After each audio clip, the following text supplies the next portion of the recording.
కానీ నా పిచ్చి వదిలించుకోవడం వచ్చాను అనే విషయం తర్వాత తెలుసుకున్నాను. వదిలించుకున్నాను. నాకో పిచ్చుంది.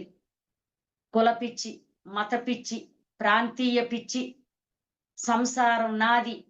ఆ! నాది. అంతా నాదే.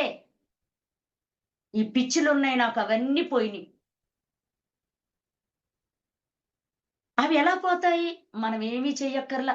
కళ్ళు 2 మూసేసుకొని వేళల్లో వేళ్ళు పెట్టుకొని, కాళ్ళు 2 క్రాస్ చేసుకొని, కాస్త వెన్నుని నిటారుగా ఉంచుకొని, ఆలోచనలు లేకుండా విగ్రహంలా కూర్చోవాలి. చూసే వాళ్ళకి మనిషా విగ్రహమా అనిపించాలి. అలా తదేక దీక్షతో 40 రోజులు సాధన చేశాను. ఈ 40 రోజుల్లో శరీరం తేలిగ్గా ఉండడం గమనించాను. ఏదో గాల్లో నడుస్తున్నట్టుగా, తేలుతున్నట్టుగా పనులన్నీ చకచకా చేసుకుంటున్నాను. లోపల నుంచి తెలియని ఆనందము. ఒక్కొక్కటి అవగాహన అవుతుంది. ఆశ్చర్యపోయాను. కానీ 6 నెలలు ఇబ్బంది పడ్డాను మిత్రులారా.